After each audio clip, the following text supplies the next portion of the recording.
Hello friends, எல்லோரும் எப்படி இருக்கீங்க?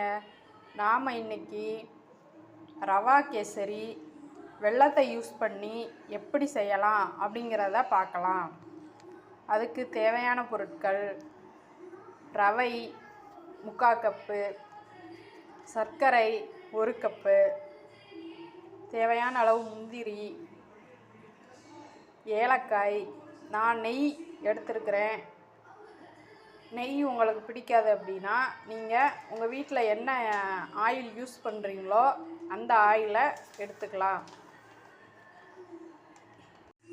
நாம் இப்போ எப்படி ரவா கேசரி செய்யலாம் அப்படின்னு சொல்லி பார்க்கலாம். அதுக்கு ஃபஸ்ட்டு ஒரு வாணலியில் நெய் விட்டுக்கலாம். அது காஞ்சதும் நம்ம முந்திரி பருப்பு எடுத்தோம் இல்லையா, அதை வறுத்துக்கலாம்.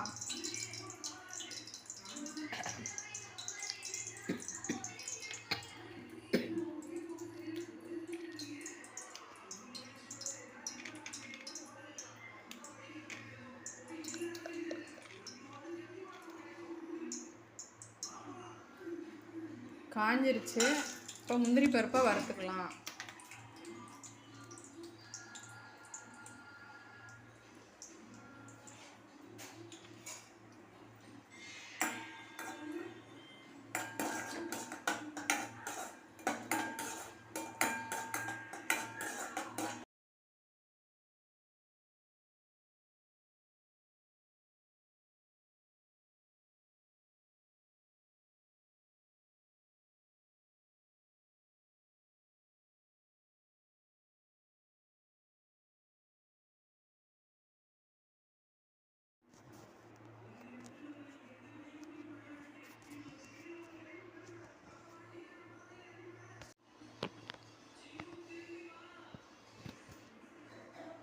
நாம்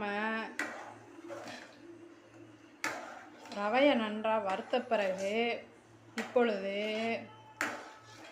தண்ணி கொஞ்சமாக அதில் சேர்த்துருக்குறோம். ஒரு 1/2 லிட்டர் அளவுக்கு நம்ம தண்ணி அதில் சேர்த்துருக்கோம். அது கொஞ்சம் நல்லா இந்த கொதித்து வரவும் நல்லா கிண்டி விட்டுட்டு, அதுக்கப்புறம் நம்ம தட்டி வச்சுருந்தோம்ல வெல்லம், அதை இதில் சேர்க்கணும்.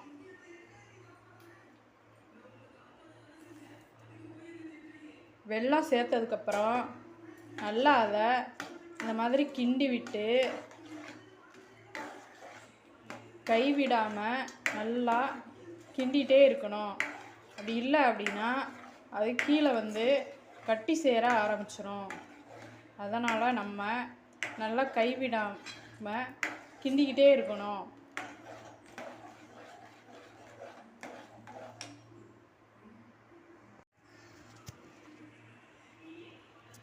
வெல்லமெல்லாம் கரைஞ்சதுக்கப்புறம் இந்த மாதிரி வரும். கொஞ்சம் தண்ணியாக இருக்கும். தண்ணி கொஞ்சம் வத்துற அளவுக்கு நம்ம நல்லா கிண்டிகிட்டு இருக்கணும்.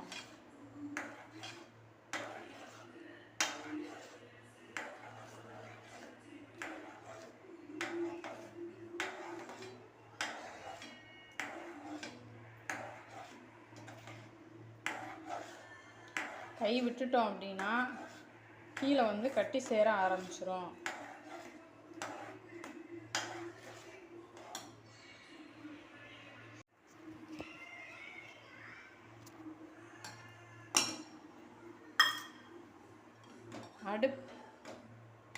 அடுப்பை சிம்மில் வச்சே கிண்டுங்க.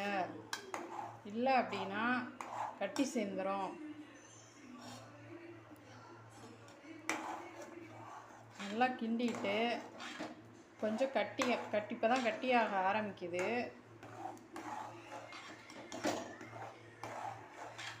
நம்ம இந்த ஸ்டேஜில் முந்திரி பருப்பை சேர்த்துடலாம்.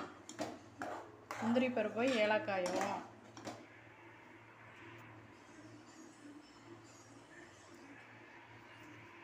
வறுத்த முந்திரி பருப்பை இதில் சேர்க்குறோம். நல்லா கிண்டி விட்டுட்டு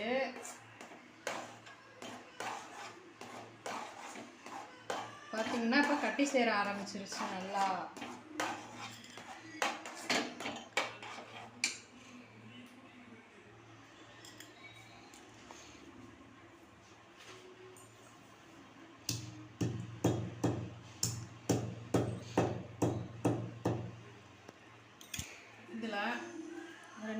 ஏலக்காய் இருந்ததுல அதையும் சேர்த்து நல்லா கிண்டிட்டோம்னா இந்த மாதிரி கட்டியாக ஆரம்பிச்சிடும். இன்னும் கொஞ்சம் ஒரு நிமிஷத்தில் நம்ம இறக்கிடலாம். இந்த ஒட்டாமல் வரும் பாருங்கள். இந்த ஸ்டேஜில் இப்போ கிண்டிங்க அப்படின்னா சட்டியில் வந்து ஒட்டாது. இந்த மாதிரி ஸ்டேஜில் ஒரு நிமிஷத்தில் நீங்கள் அடுப்பை ஆஃப் பண்ணி வச்சிடலாம்.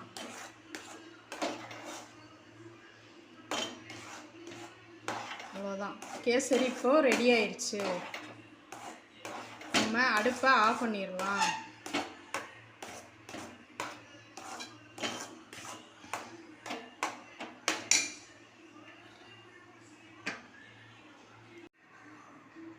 இப்போது நம்ம ஒரு தட்டில் பரிமாறி ஸ்பூன் வச்சு அப்படியே சாப்பிட்லாம்.